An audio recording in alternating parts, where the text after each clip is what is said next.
ట్రంప్ను ఏకిపాడేసిన Facebook owner Islamic ఉగ్రవాదులను America బయటే ఉంచేందుకని పేర్కొంటూ 7 ముస్లిం దేశాలకు చెందిన వారికి వీసాల జారీ విషయంలో అత్యంత క్లిష్టమైన నిబంధనల ఉత్తర్వులపై అమెరికా అధ్యక్షుడు డొనాల్డ్ ట్రంప్ సంతకం చేయడంపై ఫేస్బుక్ సీఈఓ మార్క్ జుకర్బర్గ్ విరుచుకుపడ్డారు.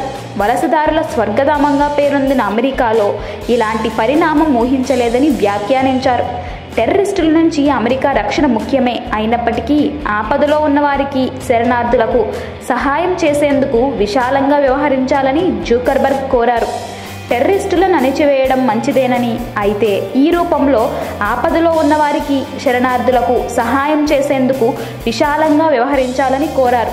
వారికి సాయపడేందుకు అమెరికా దేశద్వారాలు ఎప్పుడూ తెరిచే ఉండాలని జుకర్బర్గ్ సూచించారు. ఈ మేరకు ఫేస్బుక్లోని తన పేజీలో సవివరమైన పోస్ట్ ఒకటి పెట్టారు. ఈ సందర్భంగా తన భార్య చాన్ ప్రిస్కిల్లా ఉదంతాన్ని జుకర్బర్గ్ ప్రస్తావించారు. గతంలో వలసదారుల విషయంలో ఇప్పుడు ఉన్నంత కఠినంగా ఉంటే వియత్నాంకు చెందిన తన భార్య కుటుంబ సభ్యులు అమెరికా వచ్చేవారు కాదని తెలిపారు. తన భార్య విషయాన్ని వ్యక్తిగతంగా తీసుకున్నప్పటికీ భవిష్యత్తులో అమెరికా అంటే వలసదారుల విషయంలో కట్టడి చేసే దేశం అనే భావన కలగకూడదని జుకర్బర్గ్ సూచించారు. మన చుట్టూ ఉన్న ప్రపంచం బాగుంటే వలసదారులకు మంచి పనిని, జీవనాన్ని అందివ్వగలిగితే మనకే మంచిదనే భావనను అలవర్చుకోవాలని జుకర్బర్గ్ హితవు పలికారు.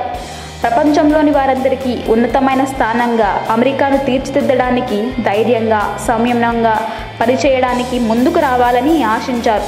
Iraq, Syria, Iran, Sudan, Libya, Somalia, ఒమెన్ల నుంచి వచ్చే వారికి నూతన నిబంధనల ప్రకారం 90 వరకు వీసాల జారీని నిలిపివేస్తారు. ఈ పరిణామంపై ప్రపంచవ్యాప్తంగా ఆందోళన వ్యక్తమవుతుండగా జుకర్బర్గ్ ఏకంగా బహిరంగంగా గళం విప్పారు. హీరో నితిన్పై IT raid. Tollywood young hero Nithin తండ్రి సుధాకర్ రెడ్డి ఇంటిపై ఐటీ అధికారులు దాడులు నిర్వహించారు.